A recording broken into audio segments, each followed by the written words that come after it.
Hello, and welcome to the U7 U8 Fundamentals program here at Waterloo Minor Soccer Club.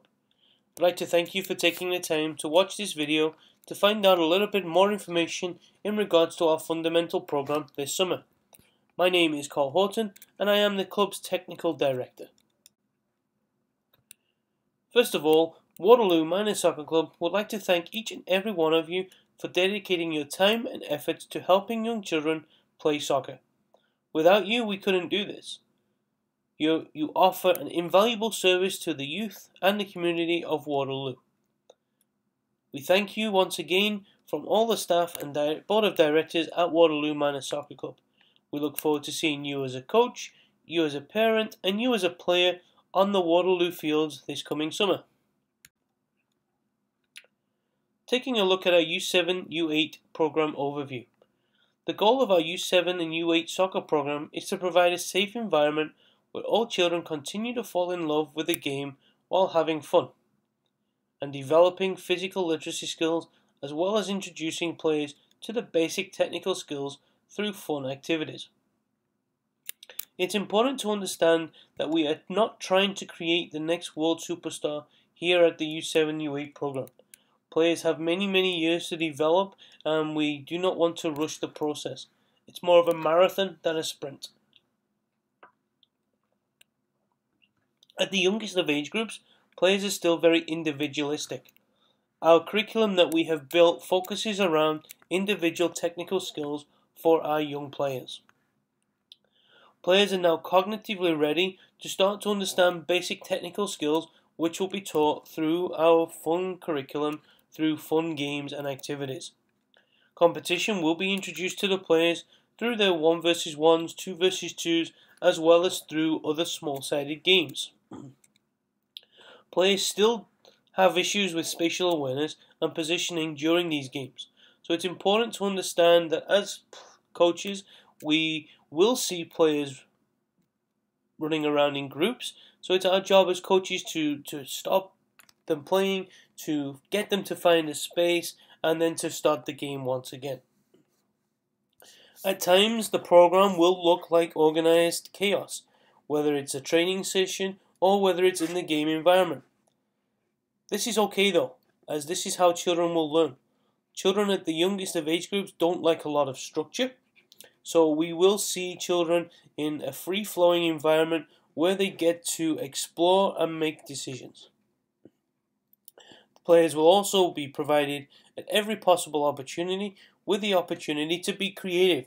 We don't want to stop our young children being creative, and as they're still individual players, it's important we allow them to be individuals and allow them to express themselves on the soccer field. As coaches and as parents, it's very important that you show as much enthusiasm as possible. Coaching young children 7 and 8 should be a fun experience for you as the adults. If you as adults and parents are having fun, so will the children, and that will have a positive effect on all players within the program. Taking a look at the U7 and the U8 program structure. Each session will last for 60 minutes in length. Skills instructors will be on hand at training sessions and at games to assist coaches where needed. Please feel free to speak with the skills instructors if you need any support in regards to running an activity, asking questions in regards to the curriculum, or helping in any way that they possibly can. Each player will receive the following at Waterloo Minor Soccer Club. They will receive 1 training session per week. This training session will consist of 40 minutes of activity, followed by 20 minutes of small-sided games. This is where the coaches will follow the curriculum that has been provided by the club. The players will also receive 1 game per week. This 1 game will include a 15-minute warm-up using an activity from the curriculum that has been provided, and then the game will follow with a total of 40 minutes in play. That will be 2 20-minute halves. So for example, if your practice or game on a Thursday was to start at 7:15, your first 15 minutes would be to warm the players up, with your game starting then at 7:30, taking you all the way through till the 8:15 time of practice. Taking a look at the training session now. To find the WMSC curriculum, please visit waterloounited.com. Once at the main page, please hover over the Recreational tab.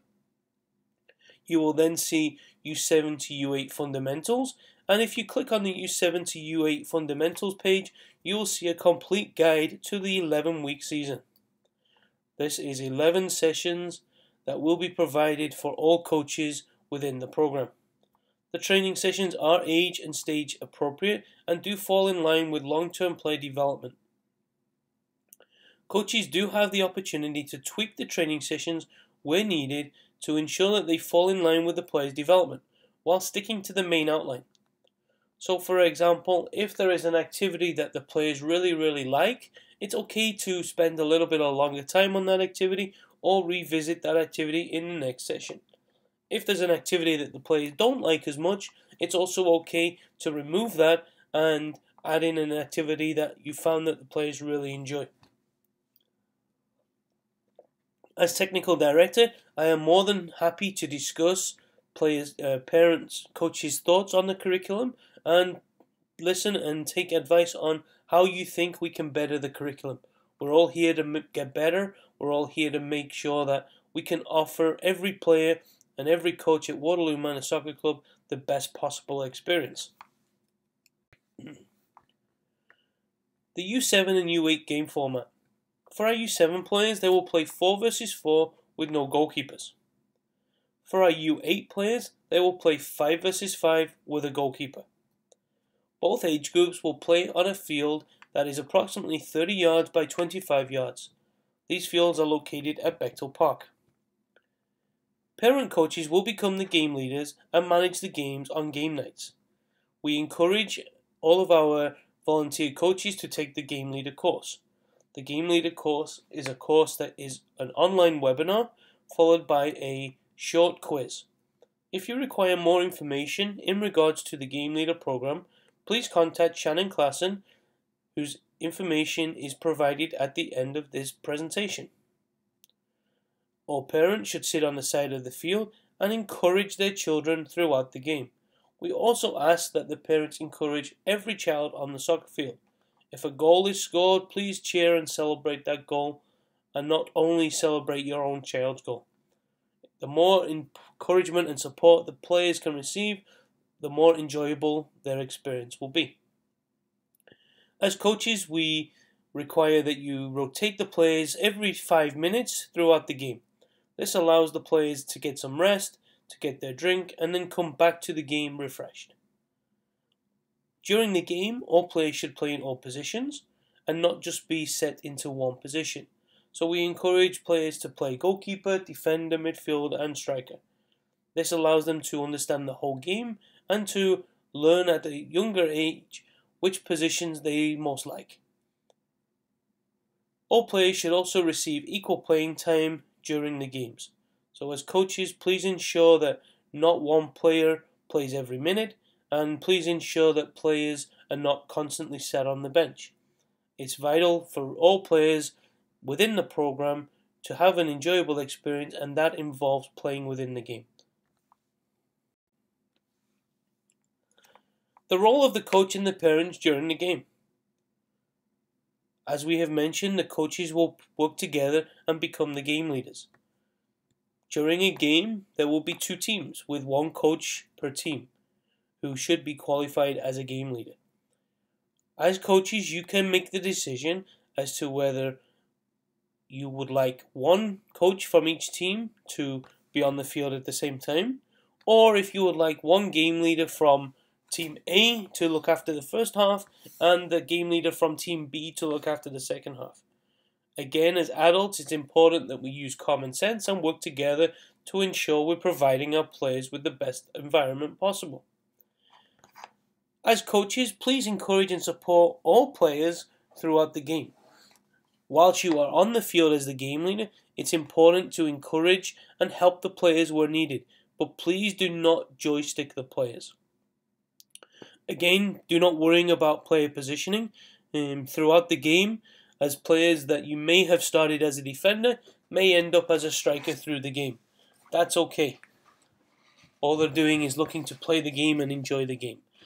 As time progresses and as they start to understand the game more, as they get older, then we can start to be more concerned with players staying in specific positions. Parents should keep themselves on the side of the field and again support and cheer on every player on the field. We also ask that parents and coaches do not joystick players through the game. We want the players to make decisions on their own, and we have to understand that mistakes are okay. So when a player is going through on goal, it's inappropriate to hear coaches and parents screaming, "Shoot, shoot, shoot," as that now provides conflict for the child. By the time the child has heard the message coming from 15 people on the sideline, by the time they have processed that information, they've now lost the opportunity to actually score the goal. So please, allow the children to make their mistakes, support and encourage from the sideline, but please do not coach them and shout and tell them what to do. As coaches, it's also important that we ask players questions while they're on the sideline.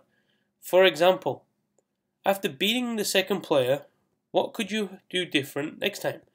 So we've just had a situation where a player has beat two players, she's now gone to try to beat the third player, and she got tackled. Instead of telling the player what you did wrong, it's important to ask the player what could they do differently next time. Now we've just engaged with the player and we've provided them an opportunity to think about what they've done, and that we've now provided them an opportunity to come up with a suitable answer and an opportunity to go out there and try something different next time. Here are some basic rules of the game at the U7 and U8 age groups. Please remember there are no scores and standings at these youngest age groups. In a situation where a game potentially is unbalanced, as adults, please use common sense. So for example, if a team is beating a team by 4 or more goals during the game, the team that is losing could add an additional player in an attempt to balance the game. If the game then goes back to a 3-goal deficit, the extra player is then removed. So for example, if it's a U8 age group and a team is beating a team by 4-0, one team could potentially have 6 players on the field while the winning team has 5. Once that goal difference has declined, we then remove that extra player and we go to an even game again. Please remember that no player will benefit from a game that is so lopsided. So if a team wins a game 8-0, no players on that team are benefiting. If a team loses a game 8-0, no players on that team are also benefiting. There are no corner kicks in the U7 and U8 games. And if the ball goes out of the sideline, a player from the team that did not kick the ball out can restart the game with either a pass in or a dribble in. This will speed up the game and get the children more active, allowing for more time for the ball to be rolling during the game. Taking a look at the retreat line in the U7 and U8 age group. The retreat line has been created to encourage the players to play out from the back and to gain confidence when in possession of the ball. When the goalkeeper has the ball at the goal kick or after making a save, the opposing team members would retreat to the halfway line of the field. Once all of the opposing players have retreated to the line, the goalkeeper can now successfully throw or pass the ball to one of his or her teammates. At the U7 and U8 age groups, there are no drop kicks. Once the teammate has received the ball, the opposing players can then start to apply pressure to the player in possession. This gives the player on the ball the time and space required to have a look, receive the ball, and choose whether they should dribble or pass the ball to a teammate without being marked or under immediate pressure. In the 5v5 game, the retreat line is at the halfway line.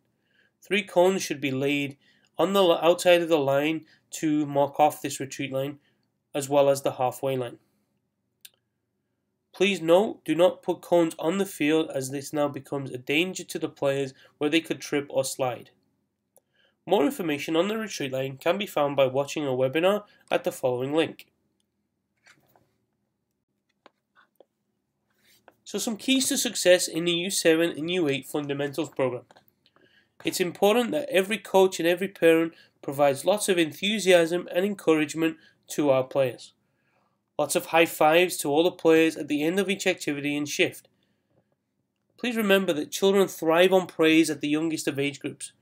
Compliment them at any opportunity you can. The more they can be complimented, the more praise they receive, the more confident, the more self-esteem will be built, and the more enjoyment they will have during the game. Allow for people and players to be creative, as well as the coaches. Coaches, you also have the opportunity to be creative. The more creative we can be, we can provide a better experience for the players. It's also important to have fun as a coach. If we're coaching a U7 and U8 player, we should be having lots and lots of fun. We should be running around, we should be involved in the activities. If we're showing that we're having fun, this will impact the players immensely. As a coach, please be organized. If you have a 6 o'clock session, it's important that you try to arrive around 5:45 to set up your field and be prepared for when the players arrive. There's nothing worse than a coach having a 6 o'clock practice and arriving at 5 after 6 when all of his or her players have been there since 5:45. So please try to be organized, try to follow the curriculum, and try to be on time at your practices to ensure that your players gain the best experiences. We do understand that life gets in the way at times, and we do thank you for volunteering your time. Please provide the players with lots of opportunity to practice and be creative. Throughout all the activities we have created, there is lots of practice time and lots of time to be creative. So please allow that to happen within the players. And please also remember, don't always tell the players what to do. Ask the players questions. Provide an opportunity for them to give you answers. Some of the answers that we gain from U7 and U8 players are fantastic, and at times they probably know a little bit more than we do. So let's tap into that, let's use their experience, and let's give them the opportunity to tell us what they see and why they made certain decisions. And please remember, no laps, no lines, and no lectures. There are 5 key words that I'd like to leave with you as parents. From experience in working in the game, from experience of watching my own child grow up and play the game. The quote that I have below has come from John O'Sullivan, who is the owner of Change the Game project in America. I love watching you play. Should be the 5 words that when our children get into our car after the game is what we say to our children. This will build their confidence, this will build their self-esteem, and this will show them that you do love watching them play. There are 5 simple words. It's important that on the car ride home, players do not get questioned or ridiculed by parents on what they did wrong, or why they didn't do this, or why they didn't do that, which is a huge factor in our dropout rate by the time the children get to U13. So please, take a look at the quote, think about the quote, and next time your child gets in the car after soccer, please just say to them, I love watching you play, and you'll see the glowing smile on their faces. For more information on Change the Game Project, please feel free to visit changethegameproject.com. Once again, thank you for taking the time to watch this short video, and thank you for coaching and being part of the Fundamentals program at Waterloo Minor Soccer Club. Again, my name is Carl Horton and I am the Technical Director. Please feel free at any time to contact me with any questions, comments, in regards to our programs. I'm more than happy to sit and discuss anything with any of our members. You can find my email at carl@waterloounited.com. Also, please feel free to contact our Programs Manager, Shannon Klesson, at shannon@waterloounited.com if you do have any further questions. Thank you once again, and we look forward to seeing you on the soccer fields this summer, and thank you for being a part of Waterloo Minor Soccer Club.